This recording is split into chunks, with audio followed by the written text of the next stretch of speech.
All right. Well, we've got a special treat for you today. Pastor Dave, yes, here he is. Tall drink of water. Pastor Dave and Heather, as you've probably seen on Facebook, are on the trip of a lifetime to the Holy Lands. And so if you guys are on Facebook, check that out, and you can actually kind of watch them go through each day. Pretty neat, the way that they're going to kind of journal and chronicle their trip. As you know, Pastor Dave, incredible photographer, and is able to take great shots, so he's posting those as well. So continue to keep them in your prayers. But he's not with us, but we have a gift, a blessing to be able to have Mr. Ben Taylor. Would you give Mr. Ben Taylor a warm welcome? Ben, I was just talking to him here as we were warming up, and I had the pleasure of meeting Ben 10 years ago when he was 11 years old. And an accomplished pianist, by the way. Those of you guys that remember, he's been here a long time. He was telling us that he has been here since he was 5 years old when Sungrove was at Laguna Creek. If you remember, in Laguna Creek High School, yes, there's some people clapping that remember. And then we went to Franklin High School, and then before we made our home here at the former Gold's Gym. But Ben is not only an accomplished pianist, he's also spent a lot of time serving in the children's ministry and has been always an active volunteer and a part of Sungrove. His family, obviously as well, the Taylors. And he's in his third year here at Stanford. So would you give one more warm welcome to Mr. Ben Taylor? Good morning. As Matt said, my name is Ben Taylor, and I have been coming to Sungrove since I was about this tall, so you could say I've really grown up in the church. 3 years ago, I headed off to college, but every time I get to come back to Elk Grove on break or vacation, I love coming here and seeing all the familiar and the new faces. It's really encouraging and exciting to see the work that God is doing and the way He's continuing to grow this church. It is 2017. Happy New Year. Is anyone else just glad that we made it through 2016? It was quite a year. In my family, we've started a tradition of every year at Christmas, we write a letter to Jesus about what we want to give him for the upcoming year. And we leave them in our stocking and put them away until the next Christmas. This last week, I read my letter from last year and realized that I had a lot of expectations about what 2016 would look like. And the year was not as I expected, but I am not in control of that. The other theme of that letter was that I wanted to deepen my relationship with God and my understanding of who He really is. And that definitely happened. Before college, I was content just thinking about God in kind of simple ways. But after the journey that the last year has been for me, I can really appreciate and see God in some of the new and big ways. My theology, my understanding of who God is a lot more complex now. And one of those areas that I've seen a lot of growth has been the relationship between faith and social justice. And so I'm really honored to have the chance to talk to you about that this morning. When I first went to college, I thought of my faith and social justice as kind of two completely separate spheres. There's my own discipleship, my faith, my place in a fellowship or church, and then there's a completely separate sphere that I didn't really think about. Caring for the poor was part of my faith, but I really didn't connect it to the idea of social justice. And then over here, there were these social justice people that did their own thing while I did mine over in that sphere. But these spheres aren't separate. Through my experiences in college, I've thought about faith and about social justice in new ways and learned and seen how interconnected both of these things can and should be. So right now, these spheres aren't really distinct. It looks more like a Venn diagram, where my faith is part of my work for social justice, and my social justice is part of my faith. And so both of these components are essential for my growth. I had an experience this last summer that really catalyzed that change of perspective for me. When I started at Stanford 3 years ago, I got involved with InterVarsity Christian Fellowship. It's an interdenominational ministry on college campuses across the nation. And our chapter at Stanford has worked hard the last couple of years to grow in justice and racial reconciliation. As I've learned more about that, I was drawn to spend last summer at the Jesus, Justice, and Poverty Institute in Oakland. The Jesus, Justice, and Poverty Institute is one of InterVarsity's urban programs where college students from across the country come and spend 6 weeks living in community and learning more about faith and poverty and justice. The 23 of us had an incredible time this summer and were really deeply impacted by the experience. We worked in nonprofit organizations around the city that are working to represent the people in the community that don't have the resources to speak for themselves. And we also had speakers and leaders from the community come in and teach us about different issues facing the Oakland community. And everything we did kept coming back to this intersection of faith and justice. One of the concepts we really centered our discussions around was the idea of the Imago Dei. If you have your Bible with you, go ahead and open to the first chapter of Genesis, right at the beginning. It's telling the story of creation and God's intent for the earth and the people that he put on it. He creates the land and the sea, the plants, the fish, the birds, the animals, and then he creates people. In Genesis chapter 1, verse 27, it says, "So God created humankind in his image. In the image of God he created them. Male and female he created them. We, every one of us, is created in the image of God."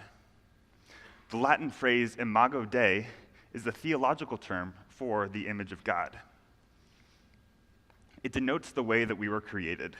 We aren't just similar to God in the way that I kind of look like my dad and my mom occasionally calls me by his name. We embody his image. There's something in our constitution, our makeup, our core identity that is the embodiment of who God is. We are image bearers of God. And that in itself is good news, that each one of us, each one of you, is created beautifully and wonderfully and bears the image of God. So what does this idea of the Imago Dei have to do with social justice? The fact that every person, every businessman, every teacher, every immigrant, every child is an image bearer of God has implications for the way that I live my life. Honoring God requires me to honor and acknowledge his image in everyone around me. So what does it look like? What does it mean to acknowledge the Imago Dei in others? During the summer, I volunteered with a nonprofit tutoring high school students. I'll tell you more about that organization later, but there's one moment that is burned in my memory. I was working with a group of students and asked them during a break about their own experiences with school and what their teachers were like. One of the students had just finished his freshman year of high school and told me that some of his teachers were good, but some really just didn't care about him. And he finished by saying, "Life was good until I realized I was black." He just went back to his computer and started working, but I just sat there dumbfounded. It was like I'd been hit by a ton of bricks. Because I saw that he had internalized this lie, that his life was less important because he is black. And I hated and grieved seeing that, seeing someone believe that lie, that they're less capable because of the color of their skin. Because the truth is that in God's eyes, this young man bears the image of God, and he is inherently valuable. I was convicted that I needed to affirm his value and potential. I was in a place where I needed to tell him that he was created in the image of God. And specifically, that his education was valuable, because he wasn't hearing that from anyone else.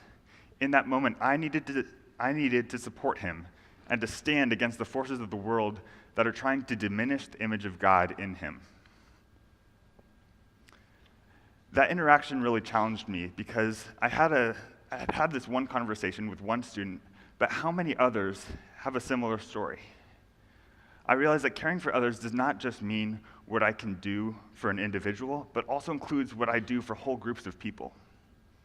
Because there are ways that the system that we live in, the way our society functions, that are unjust, especially targeting the poor and people of color. The structure of American society does not honor the humanity of every person. People at the bottom of society are often not honored or treated like they are the image bearers of Christ that they truly are. And when we ignore the Imago Dei, the image of God in others, a part of what makes them a human, then we are dehumanizing them. I saw that with that student. Society had told him that he has less potential, less value because of his identity, and was dehumanizing him. So what are we supposed to do? How are we supposed to respond to these injustices in society where people are dehumanized by the way that the system works? It's a really good question. It's a huge question that I don't know the full answer to. But in my experiences this summer, I got a small glimpse of what that could look like. As I mentioned earlier, I spent the summer volunteering with students in an organization called College Track. It's a nonprofit in downtown Oakland that fights against the poor education system in low-income neighborhoods and the inner city by empowering students from those underserved communities to graduate from college. These students get tutoring and academic support so that they can graduate high school, do well on their AP tests, do well on the SAT, and get into college. For many of these students, they're the first person in their family that gets to go to college. So as I worked there this summer, I was amazed to see this organization fight against an education system that usually writes off these students and chooses not to invest in them. The work the College Track is doing affirms the potential, the imago Dei of each and every student, and helps them achieve what honestly few people thought that they were capable of. During the summer at College Track, we ran a math skills camp so that the students could be prepared for higher level math classes and eventually the ACT. Another student that I was working with has a dream to become a video game designer, which requires a decent background in math. But he has some serious skill gaps because if he never really learned the basics in elementary school or middle school, he was never going to understand what comes after that relied on those skills. So because of those skill gaps, he had been told that he wasn't smart enough to do math. And that just kills me because I come from a family of teachers. My dad's a teacher, his father was a teacher, and his father was a teacher. And I love learning and problem solving, and especially math. So when I heard him say that he didn't like math, my heart broke. But what I observed over the course of the summer was really encouraging. I kind of expected the staff at College Track to just teach and just focus on the academic skills, but it really was far from that. They did teach because they cared about his academic improvement, but they also took time away from the curriculum to talk to the student about his dreams and his goals for life and college and beyond, to hear about his life and what was going on for him outside of school. They heard his interest that he wanted to be a game designer, and he worked to tie the math concepts that he was struggling with to something that he was actually interested in. They weren't just teaching the student, they were loving and caring for him as a whole person. Now, there wasn't any magical transformation. Math still isn't his favorite subject. But at the end of the summer, I started to see wheels start to turn in his head because he had started to believe that he could do math. And that was the power of loving and affirming all of God who created him to be, fully loving him. This idea of love is really important because actively loving is one of the most powerful ways to break down the injustice we see in the world. By stopping the lies that the world tells and affirming the truth, affirming that imago Dei in others. In our team of students, we started each week by learning about a different justice or poverty issue, like education, the criminal justice system, immigration, food insecurity. We watched a documentary to hear stories of the people affected and get kind of an overview on the issue. And then we had a group discussion where people in our group, in our cohort, who had similar stories from their own lives could share and be seen and be heard. We shared each other's pain in a really beautiful way. Because even though I hadn't experienced the pain for myself, I was able to empathize, to say, I see your pain, and I am broken with you. And that empathy for others is the first step in loving them. After that discussion, we had a time of prayer and lament. Now, lament is not something that we do really commonly in the American church, so it was really uncomfortable for me at first. But there's something really powerful about just going to God with our pain, our grief, our anger at the world's brokenness. We weren't asking for solutions or asking, God, will you come fix this messed up situation?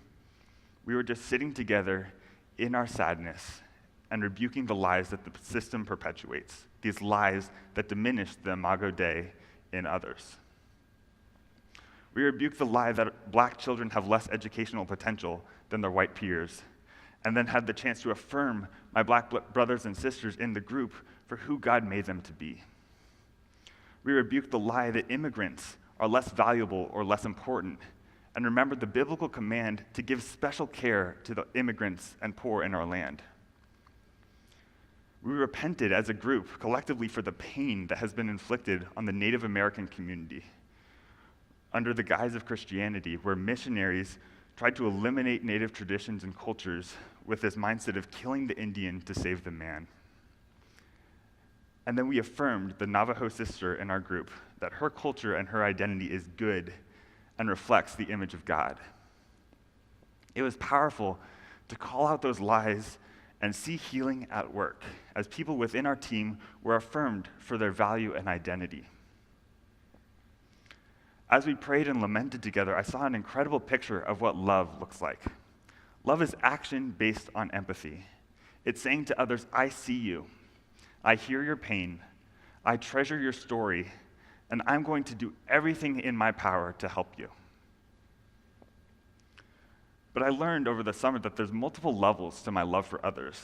There's love at a private level, the direct interpersonal work for relief and empowerment. It's working with and working for the people in need and restoring their identity as an image bearer of God. But then there's also love at a public level. It's determined and persistent work of advocating for change in societal systems that oppress the poor and marginalized. And if I want to be loving as fully and as intelligently as possible, I need to be loving others on both the private and the public level. If I focus solely on private love, then my impact is limited because I'm only helping the people that I'm in direct contact with. But if I focus solely on this public love, then I miss out on the transformation that I saw in the relationships that I formed. So both of these parts, both components, are necessary to be loving as fully and as intelligently as possible. So what does public love look like? I would describe public love as Christian activism. Now, most people don't think of activism and Christianity in the same sentence, and I certainly didn't until this summer, where we learned about and experienced the powerful intersection of our faith and advocacy. On July 5th of 2016, we heard the news about the police shootings of Alton Sterling and Philando Castile. And as a group, that news really broke us, because it was yet another example of injustice in the criminal justice system, yet another example of the devaluation of human lives. A couple of days later, we had the opportunity to join an action in downtown Oakland to speak out against what we had seen happen over and over again in this country. Now, we don't have many protests here in Elk Grove, and so the entire experience was really new to me. We started by joining a rally in a plaza in downtown Oakland, and then with 2,000 other people, walked down the main street of downtown Oakland to the headquarters of the police department. And as we walked, I was feeling pretty uncomfortable. This is all really new. I don't know what I'm supposed to be doing. I started wondering if I was supposed to be doing this at all, if I was wrong to be on the streets, what my mom was gonna say. But then something in me clicked, and I started asking a couple questions. Do I believe in what we're standing here for?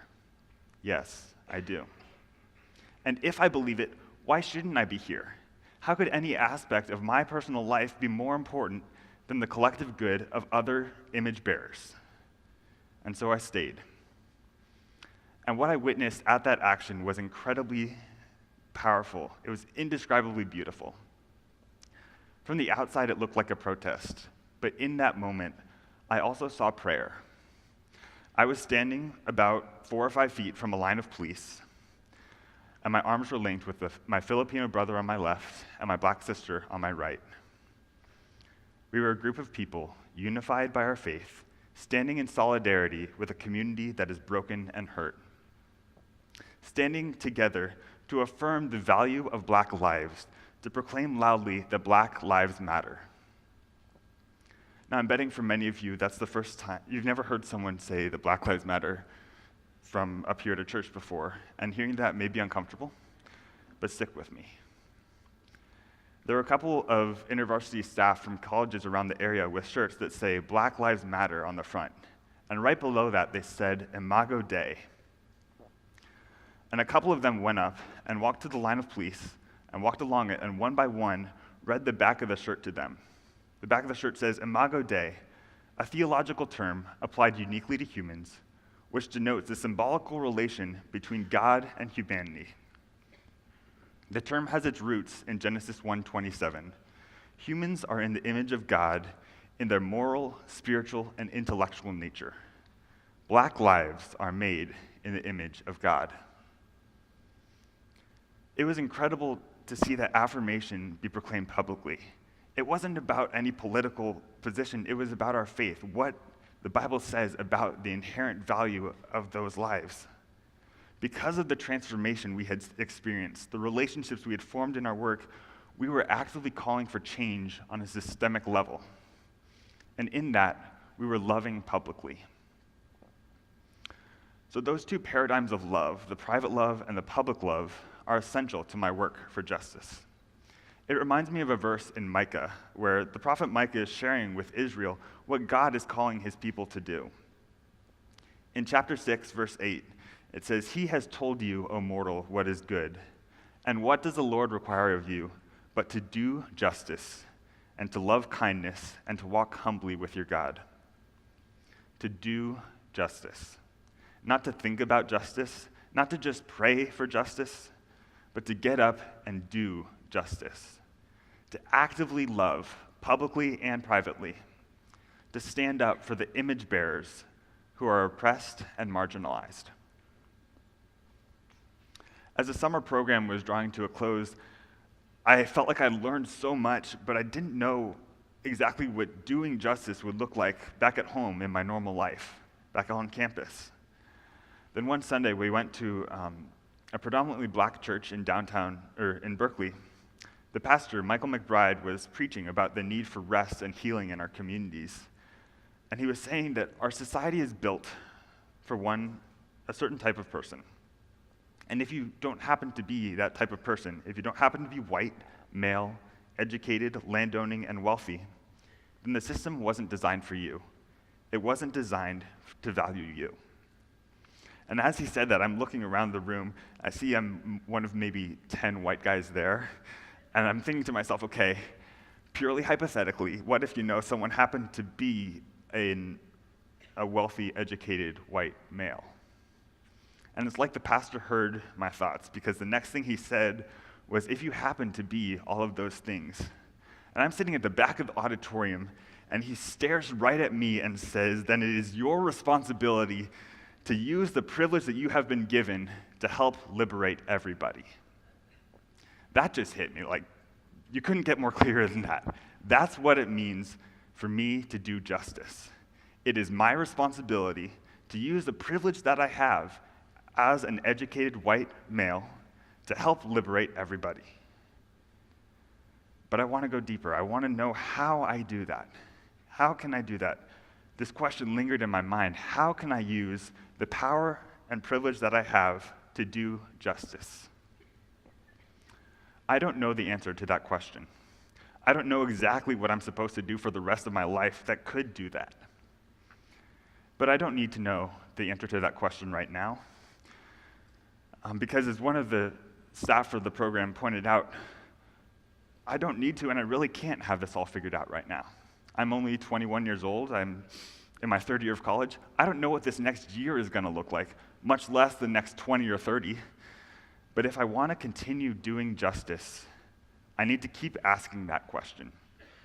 At every stage of my life, I need to be asking how. How do I do justice? If I follow my major into designing medical devices, how do I use that role to do justice? If I end up in education, how do I use that role to actively affirm the potential of the image bearers I'm surrounded by? How do I use my position and my privilege at every stage of my life to love others and to do justice? In the time since the program ended after the summer, it's been really cool to start asking that question and see where on campus I can be working for justice. And this year, I want to continue doing that and see where God takes me. So as we head into 2017 and consider this new year, this gift that we have been given, what is God inviting us into? If this idea, this whole connection between our faith and social justice is new to you, God may be inviting you to press in and learn more, to start hearing different perspectives and start seeing what it could be like what it could look like to acknowledge the Imago Dei in others. If you're wondering what this idea of doing justice could look like in your own life, God may want you to start asking those questions and see how your unique position, the setting you're in, how you can leverage that for justice. And if you are totally on board and see that, yes, justice is really at the core of the gospel, I sense that God may be inviting you to see where you are loving, how you are loving, who you are loving, and where God is calling you to love next in response to what we see going on in the world around us. Now, the experience I chose into for the summer was really intense and challenging, but looking back, it was so necessary and good for me. God may not be inviting you into something that extreme, but as we follow God where he is leading us, it's going to feel new.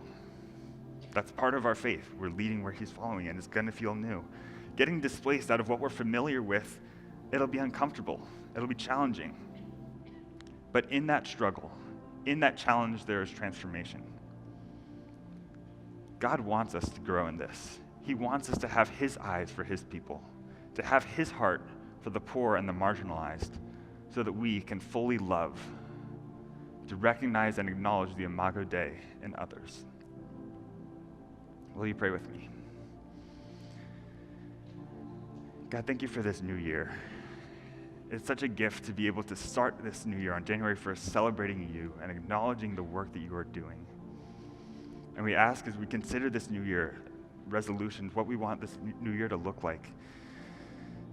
God, will you continue to lead us? Will you show us how we can be intentionally loving the people around us? Give us your eyes, give us your heart for the poor and the marginalized, and show us how, God. How do we use what we have to love others as well, as fully, as much like you as possible? In your name we pray. Amen.